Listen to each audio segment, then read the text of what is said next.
રીતે પૂરી પાડવામાં આવે છે. ભવિષ્યમાં પણ આવી તમામ માહિતી મેળવવા માટે ચેનલને અત્યારે સબસ્ક્રાઇબ કરી લેજો. તો હવે શરૂ કરીએ આજનો આ વિડીયો. તો એના માટે સૌપ્રથમ તમારે ગૂગલની અંદર જઈ ડિજિટલ ગુજરાત લખી અને જે છે એ સર્ચ કરી દેવાનું છે. તો જે પહેલી જ વેબસાઇટ છે www.digitalgujarat.gov.in આ વેબસાઇટ જે છે એ તમારા સામે આવી જશે. તો સિમ્પલી તમારે જે છે એ આ વેબસાઇટ છે એને ઓપન કરી લેવાની છે. તો જેવી તમે આ વેબસાઇટ ઓપન કરશો કંઈક આ મુજબનું ઇન્ટરફેસ જે છે એ તમારા સામે જોવા મળી જશે. તમે જોઈ શકો છો નાગરિકોએ ડિજિટલ ગુજરાત પોર્ટલના લોગિન વિકલ્પ પર ક્લિક કરવું. ફરગોટ એસએસઓ આઈડી પર ક્લિક કરી પોતાના મોબાઈલ નંબર / ઈમેલ આઈડી દાખલ કરી તપાસવું કે એસએસઓ આઈડી પહેલેથી બનાવેલી છે કે નહીં. એટલે કે ડિજિટલ ગુજરાત પોર્ટલ પર હવે તમારે સ્કોલરશિપનું કામ કરવું હોય, આવકનો દાખલો કઢાવવો હોય, જાતિનો દાખલો કઢાવવો હોય કે બીજું કોઈ પણ કામ કરવું હોય, તમારા જોડે જે છે એ એસએસઓ આઈડી જે છે એ હવે ફરજિયાત કરી દેવામાં આવે છે. તો સિમ્પલી જે છે હું તમને અહીંયાથી પણ દેખાડી શકું છું. તમે જે લોગિન / રજિસ્ટર પર ક્લિક કરશો તો તમે જોઈ શકો છો સિટીઝન લોગિન, ઓફિસ લોગિન અને જે છે એ સ્કૂલ / ઇન્સ્ટિટ્યુશન લોગિન આવા ઓપ્શન જે છે એ આવી જશે.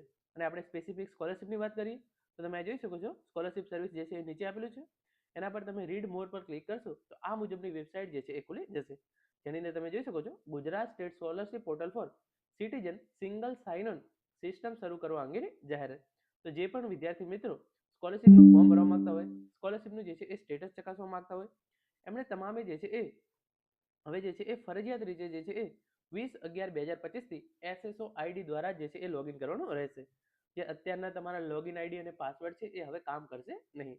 તો અહીંયા જે છે એ આવી ગયા પછી તમારે જે છે એ સિમ્પલી શું કરવાનું છે, આ સૂચનાને જે છે એ બંધ કરી દેવાની છે. અને પછી તમે અહીંયા જોઈ શકો છો જે સિટીઝન લોગિનનો ઓપ્શન દેખાઈ રહ્યો છે એના પર પણ તમે ક્લિક કરી શકો છો.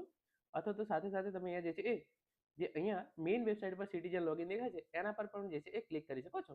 તો જેવું તમે સિટીઝન લોગિન પર ક્લિક કરશો આ મુજબનું ઇન્ટરફેસ જે છે એ તમારા સામે આવી જશે. જેની અંદર સૌપ્રથમ તમે જોઈ શકો છો તમારે એસએસઓ આઈડી નાખવાનું છે, પછી તમારો જે છે એ પાસવર્ડ નાખવાનો છે, પછી જે કેપ્ચા કોડ એ નાખવાનો છે અને એના પછી તમારે જે છે એ આ સાઇન ઇનનું બટન છે એના પર ક્લિક કરવાનું છે. તો સૌપ્રથમ તમારે અહીંયા આવીને શું કરવાનું છે, જે ફરગોટ એસએસઓ આઈડી છે એના પર જે છે એ તમારે ક્લિક કરી દેવાનું છે. જેવું તમે એના પર ક્લિક કરશો તો તમારા જોડે જે છે એ અહીંયા બે ઓપ્શન આવી જશે, મોબાઈલ / ઈમેલ. તો એમાંથી તમે જે પણ સિલેક્ટ કરવા માંગતા હોય સિલેક્ટ કરવાનું છે. પછી તમે જે સિલેક્ટ કર્યું એ તમારે જે છે એ સિમ્પલી અહીંયા એન્ટર કરવાનું છે. આપણે જે છે એ એન્ટર કરી દઈએ છીએ.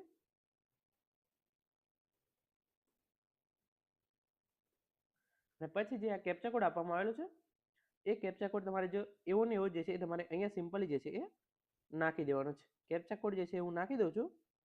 કેપ્ચા કોડ નાખ્યા પછી તમારે જે છે એ જે આ કન્ફર્મનું બટન દેખાય છે એના પર જે છે એ ક્લિક કરવાનું છે. તો જેવું તમે કન્ફર્મ પર ક્લિક કરશો જે તમારું એસએસઓ આઈડી છે એ તમારા સામે જે છે એ દેખાડી દેશે. તો સિમ્પલી તમારે જે છે એ શું કરવાનું છે, જે તમારું એસએસઓ આઈડી છે એ તમારે જે છે એ અહીંયાથી ફોટો પાડી લેવાનો છે અથવા તો જે છે એ ગમે ત્યાં જે છે એ એને નોંધી લેવાનો છે. તો ચલો જે છે એ આપણે એ પ્રક્રિયા જે છે એ કરી દીધી છે. અને હવે આપણું એસએસઓ આઈડી જે છે એ આપણને ખબર પડી ગઈ છે. તો સિમ્પલી જે છે આપણે એના પર ઓકે પર ક્લિક કરી દઈશું અત્યાર પૂરતું.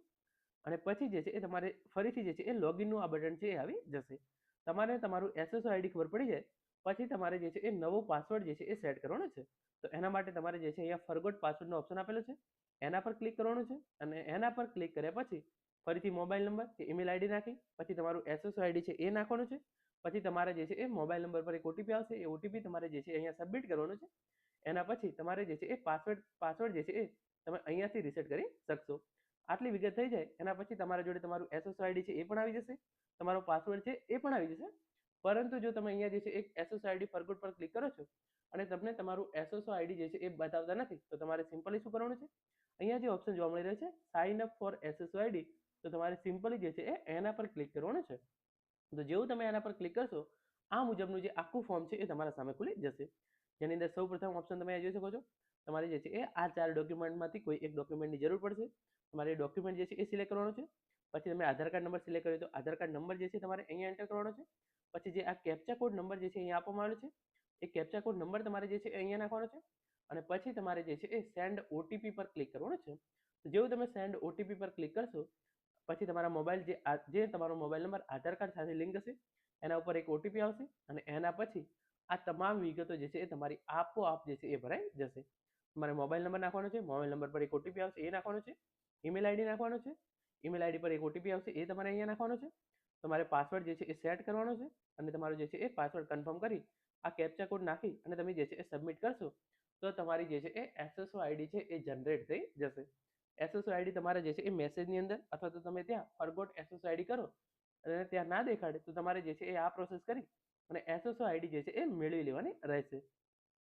એકવાર તમારી એસએસઓ આઈડી આવી જાય તમારા મેસેજની અંદર અને તમે નવો પાસવર્ડ સેટ કરી લો તો પછી તમારી એસએસઓ આઈડી છે એ તમારે અહીંયા નાખવાની છે. તમારો જે નવો પાસવર્ડ છે એ તમારે અહીંયા નાખવાનો છે અને તમારો જે કેપ્ચા કોડ અહીંયા નાખી અને એના પછી જે છે એ તમારે સાઇન ઇન છે એના પર ક્લિક કરવાનું છે. જેવું તમે સાઇન ઇન પર ક્લિક કરશો એના પછી કેવા પ્રકારની સ્ક્રીન આવે છે અને તમારે જે છે એને કઈ રીતે કરવાનું છે એ તમામ પ્રક્રિયા જે છે એ હવે આપણે જોઈએ. જેવું તમે એસએસઓ આઈડી પાસવર્ડ અને કેપ્ચા નાખી સાઇન ઇન કરશો આ મુજબનું ઇન્ટરફેસ જે છે એ તમારા સામે ખુલી જશે, જેની અંદર લખેલું છે સિટીઝન સિંગલ સાઇન ઓન અને આ પ્રમાણે તમારું જે છે એ એસએસઓ આઈડી છે એ અહીંયા દેખાડતા છે અને તમારી તમામ વિગતો જે છે એ આ પ્રમાણે તમારા સામે આવી જશે. અને અહીંયા તમારે જે છે એ કોઈ પણ યોજનાની અંદર અપ્લાય કરવા માટે Aadhaar card, PAN card, child tracking system ID અથવા તો રેશન કાર્ડમાંથી કોઈ પણ એક ઈ કેવાયસી જે છે એ કરવાની રહેશે. તો ચલો આપણે જે છે એ આધાર કાર્ડ વાળી એક કેવાયસી છે એ કરી લઈએ છીએ. એના પછી જે આગળની ઇન્ફોર્મેશન જે છે એ મેળવીએ. તો અહીંયા જે તમને પેન્સિલ જેવું બટન દેખાતું છે તમારે જે છે એ સિમ્પલી એના પર ક્લિક કરવાનું છે. જેવું તમે એના પર ક્લિક કરશો સૌ પ્રથમ જે છે એ તમારે અહીંયા તમારો આધાર કાર્ડ નંબર જે છે એ નાખવાનો રહેશે. તો જે આધાર કાર્ડ નંબર છે એ હું અહીંયા નાખી દઉં છું. આધાર કાર્ડ નંબર તમારે અહીંયા નાખ્યા પછી જે અહીંયા જે આ કેપ્ચા કોડ આપવામાં આવેલો છે એવો ને એવો કેપ્ચા કોડ તમારે જે છે એ અહીંયા નાખી દેવાનો છે. તો ચલો આપણે એની પ્રક્રિયા છે એ પણ પૂરી કરી દઈએ છીએ.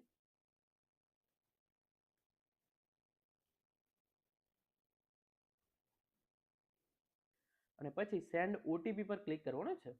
જેવું તમે એક જ મિનિટ, આધાર કાર્ડ નંબર ફરીથી મારે નાખવો પડશે.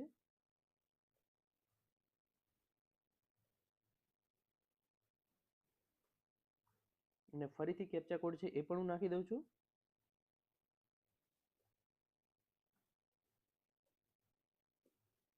અને પછી સેન્ડ ઓટીપી પર ક્લિક કરું છું.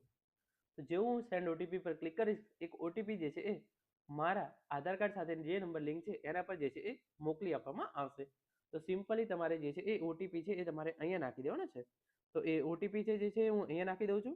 તો એ ચલો ઓટીપી હું જે છે અહીંયા નાખી દઉં છું 269285. આ જ પ્રમાણે તમારે જે છે એ સંપૂર્ણ પ્રોસેસ કરવાની છે અને પછી વેરીફાઈ ઓટીપી છે એના પર ક્લિક કરવાનું છે.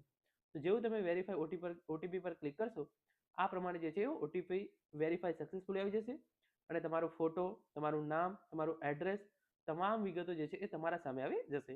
પછી તમારે જે છે એ ફર્સ્ટ નેમ સિલેક્ટ કરવાનું છે. તો ફર્સ્ટ નેમની અંદર હંમેશા જે છે એ તમારે તમારું નામ સિલેક્ટ કરવાનું છે. પછી મિડલ નેમની અંદર જે છે એ તમારે પિતાનું નામ સિલેક્ટ કરવાનું છે અને લાસ્ટ નેમની અંદર તમારે જે છે એ તમારી સરનેમ જે છે એ સિલેક્ટ કરી લેવાની છે. એના પછી ફર્સ્ટ નેમ ગુજરાતીની અંદર તમારું નામ જે છે એ ગુજરાતીની અંદર સિલેક્ટ કરવાનું છે. એના પછી મિડલ નેમ ગુજરાતીની અંદર તમારે પિતાનું નામ ગુજરાતીમાં સિલેક્ટ કરવાનું છે અને લાસ્ટ નેમની અંદર તમારે તમારી જે સરનેમ છે એ સિલેક્ટ કરી અને જે આ સેવનું બટન દેખાશે સિમ્પલી તમારે એના પર ક્લિક કરી દેવાનું છે. તો જે આપણું પહેલું સ્ટેપ છે એ જે છે એ પૂરું થઈ ગયું છે.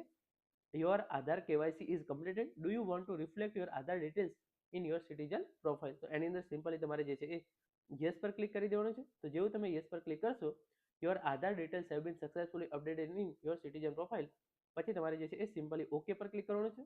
હવે તમે જેવું ઓકે પર ક્લિક કરશો આ મુજબનું જે છે એ નવું પેજ જે છે એ તમારા સામે ખોલશે. વેબસાઇટ જે છે એ થોડી વાર લોડ લેશે અને પછી આ પ્રમાણે જે છે એ લોડ લઈ અને તમારે જે છે એ પર્સનલ ઇન્ફોર્મેશન નાખવાની રહેશે, કોમ્યુનિકેશન ડિટેલ્સ નાખવાની રહેશે, તમારી ફેમિલી ડિટેલ્સ નાખવાની રહેશે અને તમારે અમુક ડોક્યુમેન્ટ જે છે એ અપલોડ કરવાના થશે. તો ચલો આપણે એ તમામ પ્રક્રિયા જે છે એ પૂરી કરી દઈએ છીએ. પછી તમારું જે છે એ તમામ વિગત